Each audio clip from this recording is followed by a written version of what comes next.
Hi, my name's Paul Grogan, and in this video I'm going to be teaching you how to play the solo game of Unconscious Mind.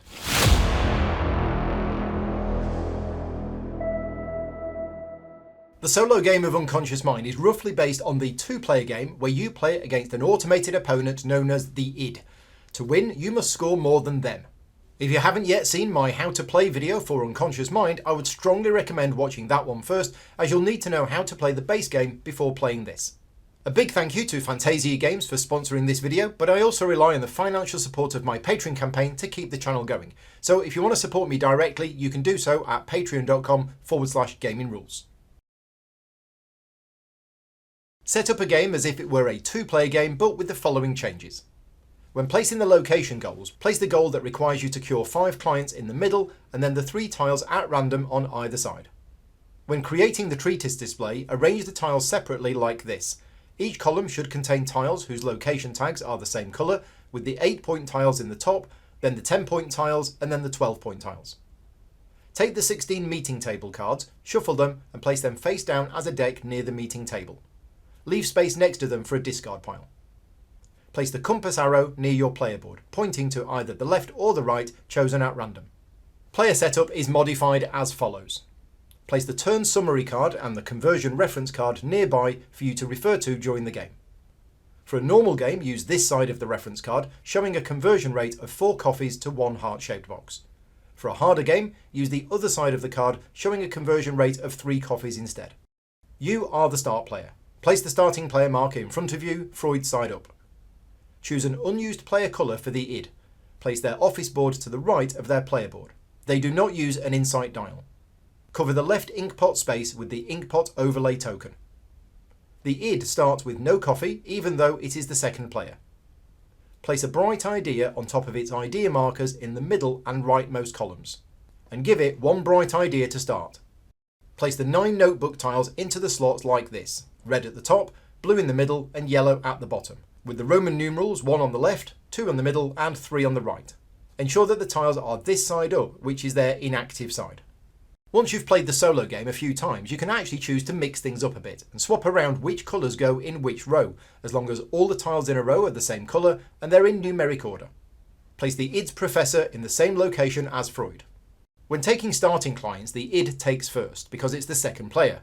The id takes either the leftmost or rightmost client depending on the direction of the compass arrow, and then flip the arrow to point the other way. If it takes a client that requires 6 therapy points, it gains 1 victory point as usual.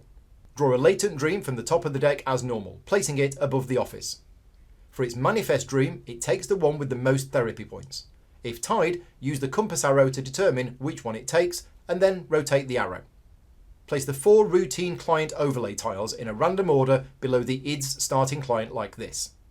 Then place the 4 case study client tiles below the id's second office card, matching each tile as shown here. Use this side of the case study tiles for a normal game, but for a harder game, flip them over to the other side. I've already mentioned a few ways in which the difficulty of the game can be adjusted, but there is more. When playing on easy mode, flip the top left notebook tile on id's board to the active side. On medium or hard difficulty, flip all of the notebook tiles in the left column face up. And, because it's then completed a column, remove the id's insight marker from this space and place it next to its board. Whenever the id would gain any effect shown on the left side of the conversion reference card, it gains what is shown on the right side instead. So, instead of transferring or elevating an insight, generating a minor insight, triggering a location effect, or being unable to play a research card, it instead gains 1 coffee. Instead of generating a median insight or triggering a notebook tile, it gains 2 coffee. And instead of generating a major insight or gaining a new notebook tile, it gains a heart-shaped box instead. And whenever it has 4 coffee, it converts them into a heart-shaped box. If the id ever fails to publish a treatise, it draws and plays a research card. Remember that if you want to make the game harder, use this side of the conversion card instead. And as with a human player, if the id ever gains a heart-shaped box when it's on 3, it gains 2 points instead. The compass arrow helps to determine what the id does, or to break ties. Each time the compass arrow is needed, rotate it 180 degrees after resolving the effect which required the arrow. Whenever the id gains a research card, take the top one from the top of the deck and place it near the id's board on top of any other research cards already there to form a stack. Whenever the id plays a research card, take the top card from this stack and place it face up in the id's play area, forming a row of cards. As usual, it resolves any effects depicted at the bottom of the card. For the location goals, it can claim any of these as usual on its turn if it meets the conditions. For this goal, it needs to have the leftmost 2 rows of notebook tiles flipped to their active side. And when it claims a goal, it gains 1 reputation as usual. On the id's turn, it will either state ideas or recall ideas. It never takes a turn to treat clients. If the id has at least 2 ideas available, including bright ideas, it will use its turn to state ideas. If, however, it only has 1 or even no ideas, it will recall ideas instead. When the id states ideas, it performs its steps shown on this side of the turn summary card. First, reveal the top card from the meeting table deck and place it face up next to the deck. The id then places 2 ideas onto the vacant space in the target column, as indicated on the card. Which action space the tails are pointing to does not matter. If the id has at least 2 ideas, it will use them. If it only has 1 idea, it will place that and a bright idea. And if it has no ideas, it will place 2 bright ideas. If the target space was occupied, it follows the target column's arrow to find the first vacant space where it can place its ideas. If it reaches the top or bottom of the column, it loops round to the other side. And if there are no empty spaces in the target column, the id switches to recalling ideas instead, which I'll explain later. After placing ideas, the id doesn't actually carry out any actions as a human player would. Instead, just advance its inkpot the exact number of spaces as shown to the right of where it placed its ideas. After moving its inkpot, the id resolves the effect where the inkpot ended its movement. If it lands on either of these spaces, it activates the row. First, the id gains a coffee instead of generating the minor insight shown on the left. And then, from left to right, it resolves the effect of each of its notebook tiles as long as they are active. Inactive tiles are not resolved. Here, it doesn't resolve any tiles as they are all inactive. But if you were playing on harder mode, the leftmost tile would start the game as active, so it resolves this tile. All of the notebook tiles are fully explained on the back page of the solo rulebook. After resolving all effects, flip the leftmost inactive tile from the row to its active side. And if that was the last tile in the row, it also unlocks the insight space. Remove the insight and place it nearby. In future, whenever that row is activated, the id gains the benefit of that space too. Also, whenever the id flips the last tile in a column, that unlocks the insight from the bottom of that column. If the inkpot lands on this space, the id immediately moves the inkpot again, the same number of spaces that it moved to get here. So if it moved 2 spaces to get here, it moves another 2 spaces, and then resolves the new space that it landed on. Whenever the inkpot moves through this space for the first time, move the idea from the top of the leftmost column to the id's supply. The next time it passes the space, it gains the bright idea from the top of the second column. Then, the next time, it gains the idea itself, and so on. If the inkpot ends on this space, the id activates one of its unlocked columns, which is one that has had the idea at the top removed. If there is more than one, it resolves the one with the most active notebook tiles. And if still tied, it resolves the rightmost tied column. Within the column, it resolves the effect of each active notebook tile from top to bottom. And then, if the insight space has been unlocked, it resolves that too. Instead of placing ideas and advancing its inkpot, the id will choose to recall ideas instead if it has fewer than 2 ideas available.